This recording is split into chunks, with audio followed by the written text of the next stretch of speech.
வாழ்வோம் வாழ்விப்போம். என்னுடைய பார்வையில் 25 வருஷம் வளர்த்த அப்பா அம்மாவையே நீ தூக்கி போட்டு வரக்கூடிய அன்பு உங்க அன்பே கிடையாது. அது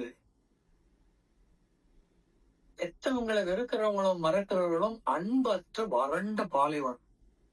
முதல்ல அண்ணல அதுதான். அவங்க சில வீட்டுல சில பொம்பளைங்க ரொம்ப தப்பானவங்களா இருக்கலாம், அப்பா ரொம்ப மோசமானவரா இருக்கலாம். வாட் மேபி, அது எதுவாக இருக்கட்டும், அந்த குற்றங்கள் இப்ப அதுதான் நான் சொல்ல வந்தேன்.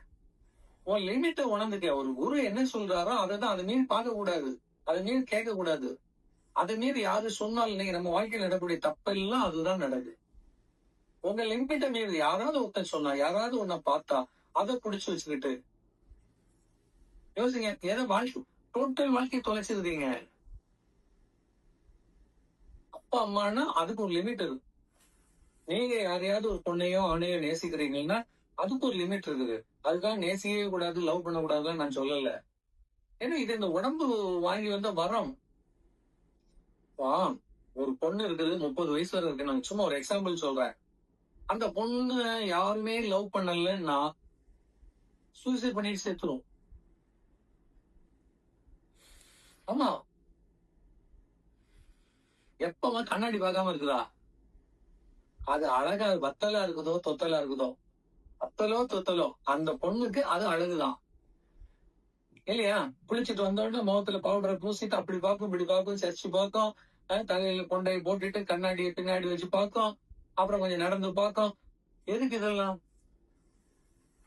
நம்மளை பற்றியே நமக்கு பார்க்க தப்பே இல்ல, பார்க்கணும். பார்த்தாதான் நீங்க உங்களை நேசிக்கிறீங்கன்னு அர்த்தம். ஆனா அது பலகீனமாக இருந்துடக்கூடாது. நம்ம என்ன நினைக்கிறோம்னா நம்ம ரொம்ப அழகு. உனக்கு நீ மற்றவங்களோட கம்பேர் பண்ணாத. ஒவ்வொரு ஆளும் ஒவ்வொரு விதமான அழகு. அழகுக்கு வரம்பே கிடையாது. அது நினைக்கிறவங்க பாக்குறவங்க நிலையை பொறுத்தது இல்லையா? குடிகாரனுக்கு தண்ணிய பார்த்தானா நாட்டுல ஜலம் தொட்டும். எதை ட்ரிங்க்ஸ பார்த்தா. ஆனா குடிக்காதவங்க அதை பார்த்தா அருவருப்பா இருக்கும்.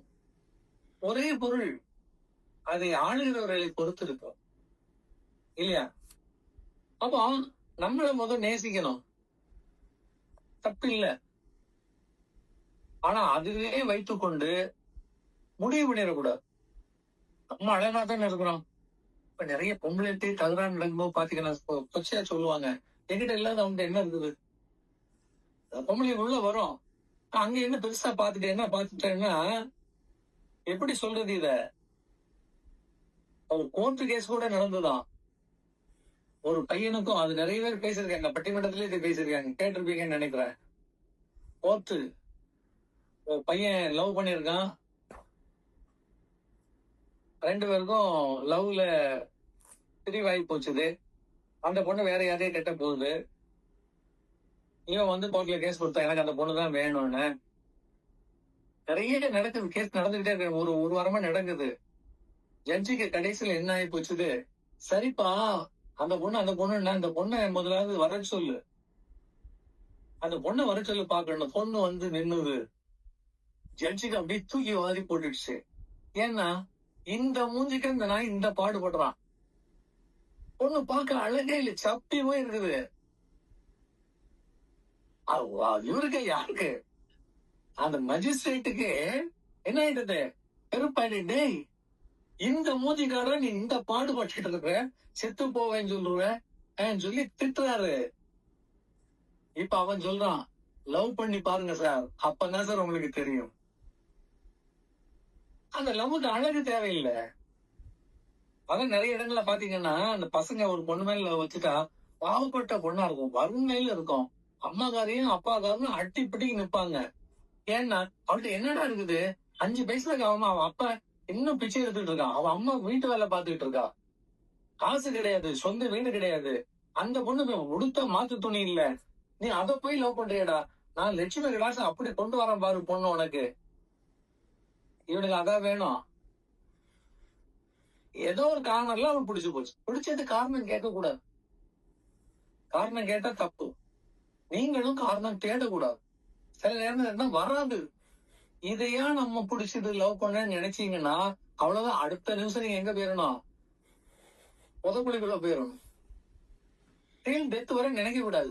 அந்த தாட்ஸ்க்கே போக கூடாது. பிடிச்சிருக்குது, தட்ஸ் ஆல். அது பழைய கர்மா கூட இருக்கும். உனக்கு அதுதானே எழுதி வச்சிருக்கோம். இருக்கிறத வச்சு வாழ்க்கையை ஓட்டணும். அவன் தான் சிறப்பா வாழ்க்கை. Don't analyse it. ஏன்னா உங்களை மீறிய விஷயங்களை, ஒருவருடைய அழகு, ஒருவருடைய வாழ்க்கை, நீங்க நினைக்கிற மாதிரி யாரும் வாழ முடியாது. புருஷன் பொண்டாட்டிகள் கூட நிறைய சிக்கல் இருக்கு. நான் நினைக்கிற மாதிரிதான் அவர் வாழ, அது எப்படிமா வாழ முடியும்? நீ வாழ்க்கையா நீ நினைக்கிற மாதிரி? உன் வாழ்க்கையில என்ன இல்லாமோ நினைச்ச, எவன் இல்லாமோ நினைச்ச, நீங்க வாழ்ந்து அவங்க கூட எல்லாம் விட்டுட்டு வந்தாச்சு. அப்புறம் புருஷனை மட்டும் மாத்தணும்னு நினைச்சா இது ஒரு கேடுகட்ட குணம் இல்ல. இருக்கிறதுக்குள்ள சந்தோஷமா போயிட்டு அப்ப நான் வாழ்க்கையை தெரியவில்லை. அதுதான் நான் சொல்றேன். You didn't know the law of life. வாழ்க்கையினுடைய சட்ட திட்டங்கள் தெரிய விடாது. எங்கே கற்றுக்கொள்வது? குருவிடம் மட்டும்தான். யார் அந்த குரு? ஏன்னா முக்காலும் உணர்ந்தவர், முழுமையை தெரிந்தவர், தெரிந்ததை பிறருக்கு உரைக்கும் ஆற்றல் மிக்கவர். அதான்